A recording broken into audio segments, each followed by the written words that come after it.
Okay, am I audible? Am I visible? Good evening, guys. Very, very good evening. Quickly confirm, am I audible? Am I visible? Yeah, I think all okay, no? है ना audio check दे दीजिए बस मुझे video check I have seen good evening Sayan Sakshu Ayush good evening so very very good evening guys मैं हूं Swati Agarwal I am a chartered accountant as well as company secretary मैंने CA BCom honours ये सारे कोर्सेज किए सबके अलावा it's been more than a decade मैं पढ़ा रही हूँ और पढ़ाते पढ़ाते मैं इतना जरूर कहूंगी कि यार मुझे एक चीज पता है कि जो भी बच्चे जब ईमानदारी से फॉलो करते हैं जो भी हम चीजें बताते हैं तो sky is the limit they can reach to any heights right तो ये सब है तुम लोग के लिए एंड एक और इम्पॉर्टेंट चीज मैंने आप लोगों से वादा किया था आई प्रॉमिस दैट मैं बहुत जल्दी आप लोग के लिए लेकर आऊंगी mentorship remember so finally the time has come हम लोगों ने पर्सनल मेंटोरशिप के लिए गूगल फॉर्म का लिंक रोल आउट किया है जहां पर आप अपना डिटेल्स अपने कंसर्न सब कुछ भर सकते हो and once you will filled it तो उसके बाद में आप लोगों में से कोई भी 5 बच्चे पहले सेशन के लिए फिर 5 बच्चे दूसरे सेशन के लिए will gonna select few students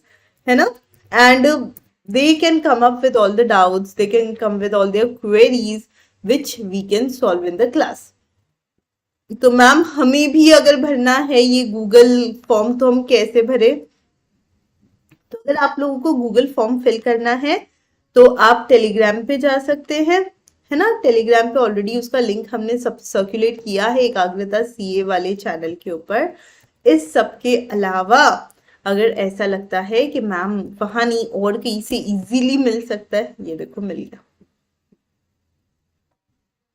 ठीक है sir I already pinned the mentorship वाला session too for your convenience very very good evening everyone okay so you all can fill this form and the team will select the like questions ka group and then we can have those sessions it is for foundation it is for intermediate it is for all the students and obviously जो भी doubt है हम लोग मिलके सुनेंगे बात करेंगे और उसको solve करेंगे ठीक है चलिए so this is your Baahubali team जहाँ पे हम सब मिलकर करते हैं डेली बहुत सारी पढ़ाई क्योंकि मई में एग्जाम आने वाले हैं और उस एग्जाम से पहले हमें पूरी जान लगानी है ओके आप में से कोई भी हमारे पुराने रिकॉर्डेड लेक्चर देखना चाहता है तो आप स्कैन कर सकते हैं वाले कोर्स कोड्स को ओके चलो कल हम लोगों ने स्टार्ट किया था with incorporation of a company क्या आप लोगों ने कल हमने जो भी पढ़ा उतना रिवाइज किया है या नहीं किया है सबसे पहले तो इस सवाल का जवाब दे दो were you all able to finish off the quantum of revision that we have completed जितना पोर्शन खत्म हुआ था उतना रिवाइज हुआ है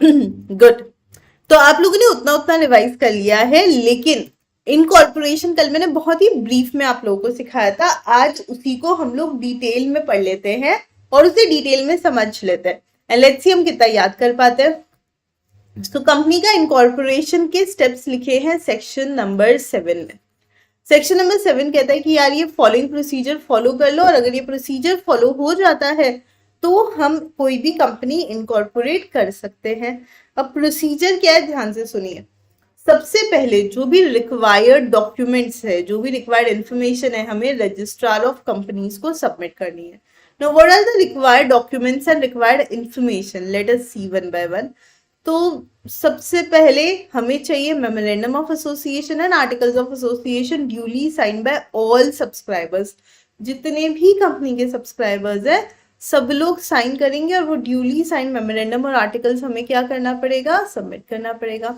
then a declaration by a person who is engaged in formation of a company तो सबसे पहले मेमोरेंडम आर्टिकल ऐसे डॉक्यूमेंट्स जो ये बताते हैं कंपनी क्या कर सकती है और क्या नहीं कर सकती है ना जो कंपनी की पूरी डिटेल रखते हैं then the second document that need to be submitted is कि जो भी प्रोफेशनल है जो हमें कंपनी फॉर्म करने में हेल्प कर रहा है, ठीक है, उससे और जितने भी डायरेक्टर्स हैं, मैनेजर्स हैं, उन सब से मिलकर हम लोग एक डिक्लेरेशन देंगे कि हमने इस एक्ट के सारे प्रोविजंस फुलफिल कर लिए हैं। ठीक है। तीसरा डॉक्यूमेंट, एक और डिक्लेरेशन जो कंपनी के सब्सक्राइबर्स देंगे, सब्सक्राइबर बेसिकली मेंबर जिन्होंने कैपिटल कंट्रीब्यूट किया है, तो वो देंगे, जिसमें वो लिखेंगे कि भैया कंपनी के मैनेजमेंट से लेकर हमने कभी कोई ऑफेंस नहीं किया है, पिछले 5 सालों में कभी भी हमारे अगेंस्ट कोई केस हो और उसमें हम गिल्टी प्रूव नहीं हुए कंपनीज एक्ट के अंदर, and that all the documents filed with registrar of the company वो बेस्ट है, ट्रू है उनके नॉलेज के हिसाब से, है ना। हमने सारी चीजें जितना हमें पता था उतना सही सही सबमिट किया है, बाकी हमें नहीं पता। ओके। इस सब के अलावा क्या है, एड्रेस फॉर करस्पॉन्डेंस, जो भी है जहां पर भी है, पर हम लोगों से अगर कंपनी से किसी को कनेक्ट करना है तो किस एड्रेस पे करना है। देन पर्टिकुलर्स यानी कि डिटेल्स ऑफ एवरी सब्सक्राइबर, जितने भी कंपनी के सब्सक्राइबर्स है ना बेटा, जितने भी, उन सबका particulars. Okay. Then particulars of persons mentioned in articles of the subscribers of the memorandum, और हमें सारी डिटेल सबमिट करनी पड़ेगी कंपनी का जो भी मेमोरेंडम है उसके सारे सब्सक्राइबर्स की भी। ओके। सो डायरेक्टर्स आइडेंटिफिकेशन नंबर के साथ हमें, सो बेसिकली हमें सब्सक्राइबर्स की पूरी डिटेल सबमिट करनी थी, डायरेक्टर्स की पूरी डिटेल्स लेनी थी, सबके अलावा हमें पर्टिकुलर्स चाहिए किसी और रिलेटेड पर्सन के लिए। अब यहाँ पर इंटरेस्टिंग चीज क्या है, सेक्शन नंबर 7 था, पहला स्टेप था डॉक्यूमेंट सबमिट करने का, है ना, और पहले स्टेप में डॉक्यूमेंट्स भी 7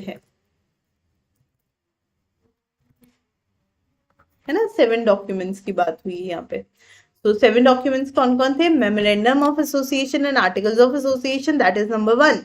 नंबर 2, जो भी बंदा हमसे कंपनी फॉर्म करवा रहा है उसका डिक्लेरेशन कि उसने कंपनीज एक्ट के हिसाब से बेस्ट ऑफ हिज नॉलेज सब करवाया है। तीसरा, जो भी सब्सक्राइबर्स हैं उनका डिक्लेरेशन कि भैया हम कन्विक्टेड नहीं है, हम कंपनीज एक्ट के सारे नॉर्म्स फॉलो कर रहे हैं। ठीक है। चौथा, देन एड्रेस ऑफ करस्पॉन्डेंस, कि अगर किसी को हमसे कनेक्ट करना है तो कहाँ पर आकर कनेक्ट करेगा, एड्रेस। देन 5वां डॉक्यूमेंट क्या होता है एड्रेस के अलावा, फिर उसको चाहिए पर्टिकुलर्स ऑफ सब्सक्राइबर्स, फिर particulars of directors and particulars of any other related person. 7 खत्म। ओके।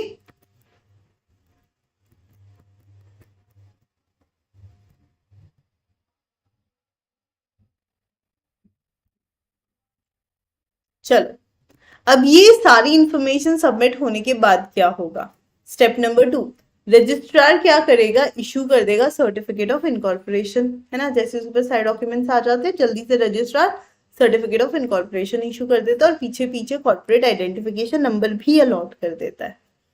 ओके, दोनों का काम पूरा हो गया। जितने भी डॉक्यूमेंट्स अब आए हैं, ये सारे डॉक्यूमेंट्स कंपनी को अपने रजिस्टर्ड ऑफिस में प्रिजर्व करके रखने हैं जब तक कंपनी है तब तक के लिए।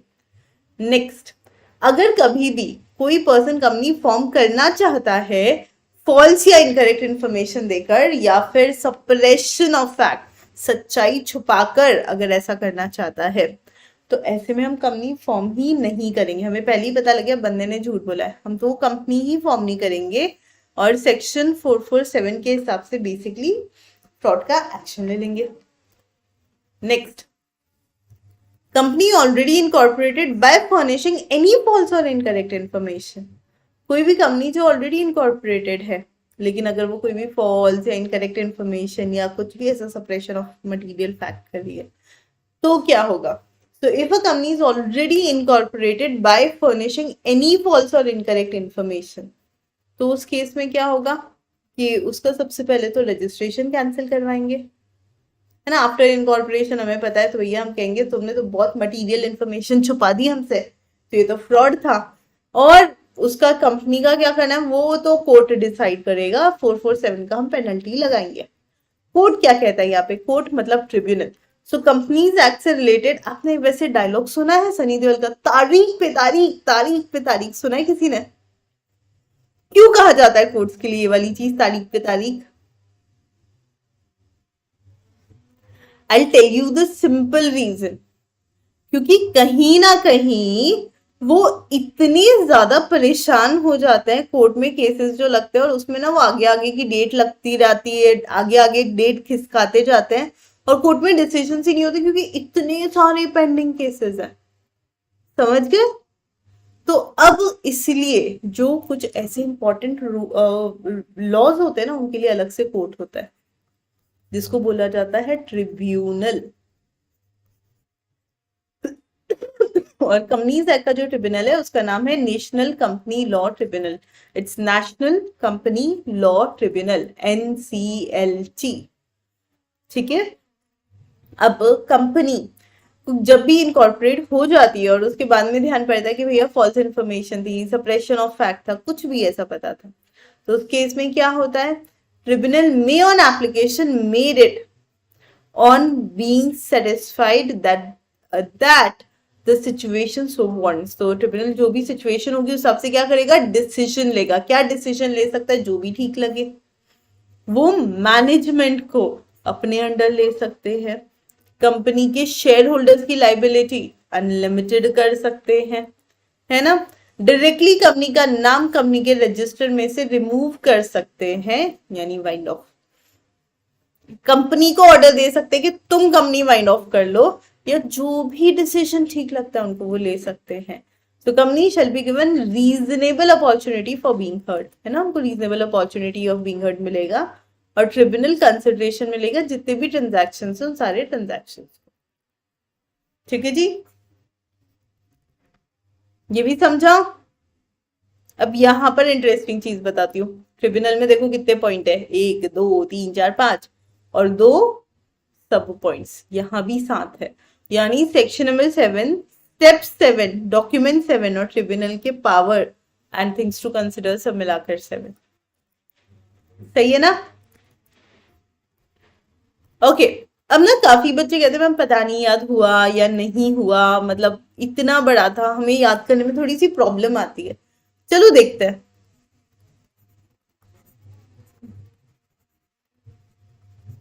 स्टेप नंबर 1 क्या था?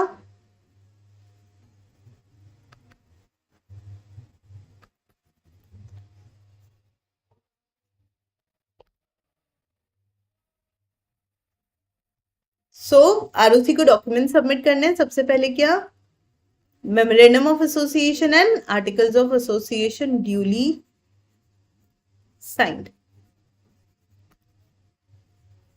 नंबर 2, अब डॉक्यूमेंट्स जो सबमिट करने हैं ना, अभी हम उसी के साथ स्टेप पे बैठे हुए। तो मेमोरेंडम और आर्टिकल सबमिट करने के बाद हमें क्या सबमिट करना था, डिक्लेरेशन बाय प्रोफेशनल। अब यहां पर आप इसको थोड़ा सा एलैबोरेट कर सकते हो, CS एडवोकेट हुसोएवर। क्या डिक्लेरेशन देना था, that all provisions of act was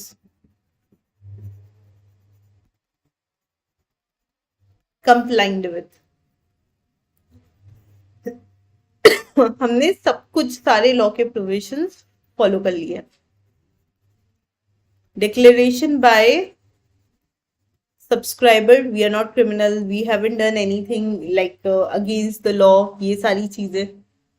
ठीक है, Prajwal honoured, thank you so much बेटा। देन ये हो गया। फिर अगला हमने डिक्लेरेशंस दे दिए हैं प्रोफेशनल के और सब्सक्राइबर्स के। अब उसके बाद में हम लोग क्या करेंगे, अब हमें एड्रेस, अरे ऐसे क्यों हो रहा है,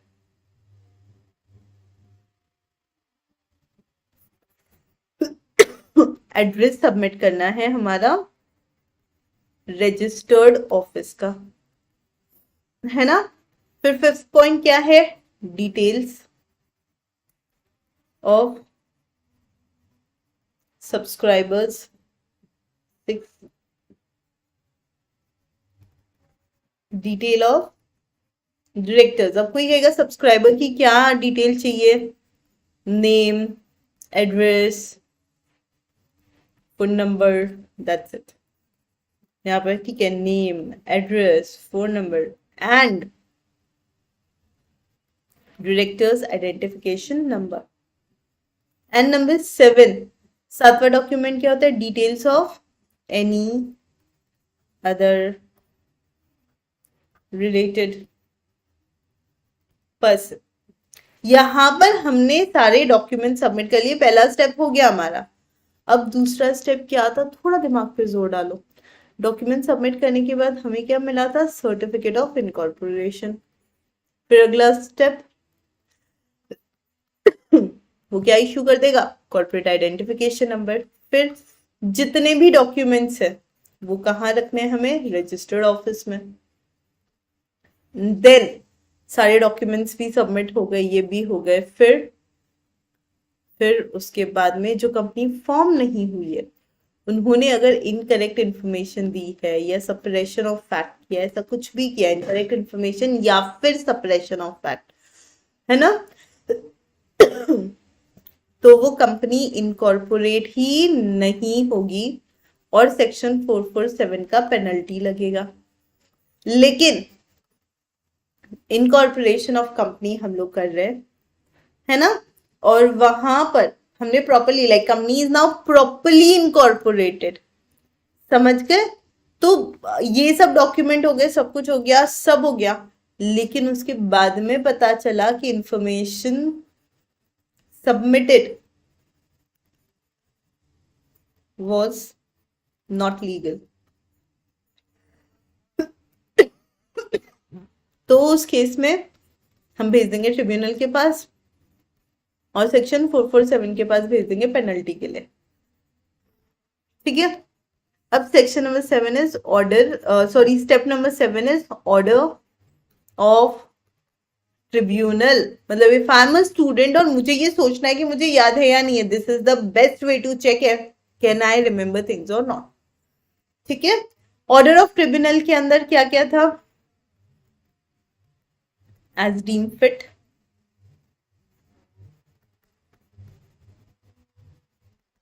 मैनेजमेंट के हिसाब से, है ना, that is order of tribunal. और ऑर्डर ऑफ ट्रिब्यूनल क्या होता है? Winding up. और क्या होता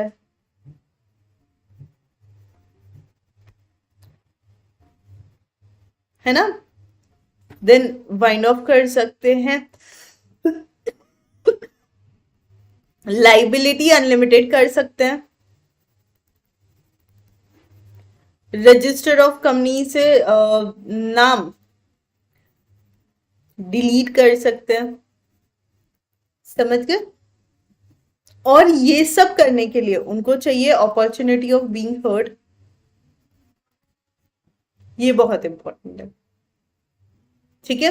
इस सब के अलावा कंपनीज के केस में ये भी देखा जाता है कि कंपनी किस तरह की ट्रेडिंग कर रही है, क्या ट्रेडिंग कर रही है, accordingly it is been considered, ठीक है। अब यहाँ पर आपको पता है हमने सिर्फ ऐसे डिस्कशन करते करते पूरा सेक्शन नंबर 7 लिख लिया, रफ में लिखा लेकिन लिख लिया, so that we can claim यार कि हमें याद है, हमें आता है, ओके।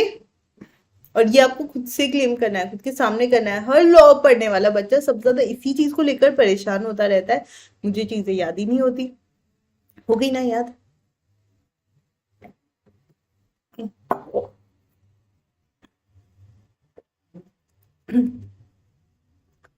ठीक है। इनकॉर्पोरेशन से ही रिलेटेड एक और प्रोविजन है स्पाइस, जो कहता है कि कंपनीज अब इलेक्ट्रॉनिकली कंपनी को फॉर्म कर सकती है, डिसॉल्व कर सकती है, और बहुत ही इजी प्रोसेस है जिसे हम simplified perform of incorporating company electronically कहते हैं।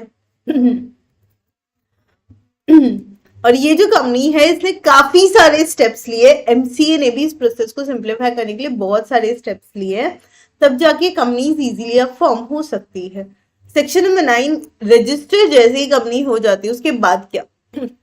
देखो, सेक्शन 7 कंपनी इनकॉर्पोरेट करवाता है, सेक्शन 8 नॉट फॉर प्रॉफिट वाली कंपनी इनकॉर्पोरेट करवाता है, और सेक्शन नंबर 9 अब रजिस्टर कर रहा है। तो कभी भी अगर कंपनीज एक्ट 2013 के अंदर अगर हमें रजिस्ट्रेशन के बारे में बात करनी है, तो according to section 9 from the date of incorporation, जो भी सब्सक्राइबर्स है मेमोरेंडम के, who may from time to time become the member of the company shall be body corporate। जैसे ही रजिस्ट्रेशन हो जाएगा, भैया आप अलग कंपनी बन गए हो, आप क्या कर सकते हो? आप बकायदा जो अलग कंपनी है वो अब आपकी बॉडी कॉर्पोरेट है, सेपरेट लीगल पर्सन है, सब राइट्स है उसके पास। आया समझ में? सॉरी गाइस, आज मुझे ना थोड़ा शॉर्ट ब्रीदिंग हो रही है और बहुत खांसी आ रही है, इसलिए मैं बीच बीच में पानी थोड़ा ज्यादा पी रही हूँ। तो हो सकता है आज हम लोग कम कवर कर पाए, but we will like take it ahead, don't worry, हो जाएगा अच्छे से सब।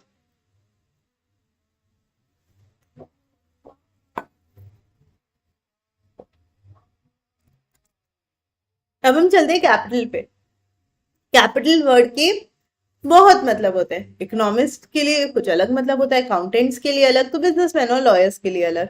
लेकिन कंपनी के लिए capital here means share in the company. Okay, तो कैपिटल का मतलब ही यहाँ पर शेयर कैपिटल होता है। कैपिटल कहीं ना कहीं डिवाइडेड होती है शेयर होल्डर्स के अंदर, कहीं ज्यादा नंबर ऑफ शेयर्स, कहीं कम नंबर ऑफ शेयर्स। ठीक है, so many rupees divided into shares of fixed amount. In other words, the contribution to persons on the common stake of the company form the capital of the company. The proposition of the capital to which each member is entitled. The share is it a small money?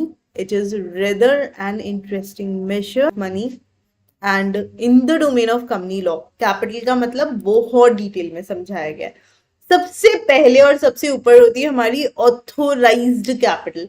Authorise capital वो part है total capital का जो ये बताता है thank you GTA 5। चलिए, सो authorise capital वो capital है टोटल कैपिटल का जो कंपनी के मेमोरेंडम में लिखा होता है, और ये वो मैक्सिमम शेयर्स है जो कंपनी कभी भी इशू कर सकती है। अगर मुझे नहीं कंपनी खोलनी है तो मैं क्या सोचूंगी, फिर तो मैं एक काम करती हूँ, फटाफट 2 3 4 5 6 10 20 100 करोड़ का भी अगर मैं कैपिटल रख लेती हूँ ऑथोराइज। क्या फर्क पड़ेगा? फर्क पड़ेगा किस पे? फर्क पड़ेगा मेरे रजिस्ट्रेशन चार्जेस पे फर्क पड़ेगा। अगर मेरा ऑथोराइज कैपिटल 1 करोड़ है तो कम होगा वो, अगर यही 100 करोड़ है तो वो बहुत ज्यादा होगा, है ना।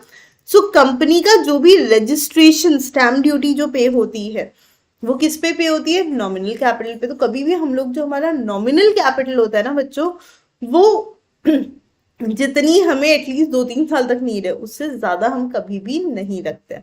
बाद में बढ़ाना है बढ़ा सकते हो ना, कोई दिक्कत नहीं है। ठीक है, next, issued capital. Issued capital वो कैपिटल है टोटल, सपोज 100 करोड़ का है हमारा नॉमिनल कैपिटल, लेकिन अभी हमें पता है कि हमें 20 करोड़ का ही जरूरत है। तो जितना टोटल नॉमिनल कैपिटल उसमें से जितना हमने पब्लिक को ऑफर किया है वो है इशूड कैपिटल। ठीक है, अब जितना हमें हमेशा ऑफर होता है, क्या हम हमेशा सारी चीजें ले पाते हैं? नहीं, कुछ बार चीजें छूट जाती है। तो ये जो 20% भी हमने यहाँ पर पकड़ा था ना, ये 20% भी पूरा नहीं सब्सक्राइब हुआ है ना। इसमें से 19% लोगों ने लिया, 1% का किसी ने नहीं लिया। It is subscribed capital. ठीक है, जितने लोगों ने बोल दिया कि भैया हम लेने को तैयार है तुम्हारे शेयर, वो है subscribed capital. Then comes this called up capital, ऐसी capital which we are calling हमने लोगों को कहा कि तुम्हारे पास 20 करोड़ का टोटल है, 20 में से 19 करोड़ का उन्होंने कहा ठीक है हम ले लेंगे। फिर जब हमने बोला कि भैया पैसे भरो, तो एक्चुअल में 18.5 उतने ही पैसे भरे। That is called up, paid up. The amount, the capital is the total amount paid or credited as paid on shares. That is paid up capital. Paid up capital क्या होगी? जितना हमने पैसा मांगा उसमें से एक्चुअली कितना कंपनी को पैसा मिला है, जो मिला है वो पेड अप कैपिटल है। नॉर्मली मैं हमेशा ये चार्ट बना देती हूँ। सबसे पहले होता है ऑथोराइज्ड, इशूड, अनइशूड कैपिटल। अब ये जो हमारी इशूड कैपिटल है ना, सब्सक्राइब्ड,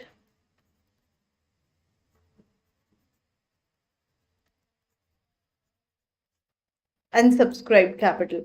सो जितनी हमने इशू करी उसमें से कितने लोगों ने लिया है सब्सक्राइब, और पैसे कितने दे रहे हैं, दैट इज कॉल्ड अप, है ना। कितने मांग रहे हैं पहले तो वो इंपॉर्टेंट है, कॉल्ड अप। ओके ठीक है, that is our called up. Uncalled कितनी होगी, तो मैंने जो एग्जाम्पल लिया था उसमें ऑथोराइज कितनी थी, 100 CR। इशू कितना कर रहे थे, 20 CR। मान लो पूरा 20 CR इज नाउ सब्सक्राइब्ड, है ना। अब कॉल्ड अप कितना है, अभी तो हमें 10 करोड़ की जरूरत है, बाकी हम लोग रख लेंगे कि कभी भी मांग सकते हैं। तो अनकॉल्ड भी कितना हुआ, 10 करोड़, टोटल 20 का जो भी प्रपोर्शन है, कॉल्ड अप एंड अनकॉल्ड, ये भी हो गया। कॉल्ड अप के अंदर फर्दर दो है,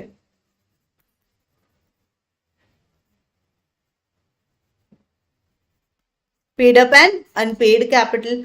सो क्या पूरे 10 करोड़ जो हमने मांगे हमें मिल गए, या उसमें से 8 ही करोड़ आ पाए, तो जो नहीं आए 2 करोड़ वो है हमारा अनपेड।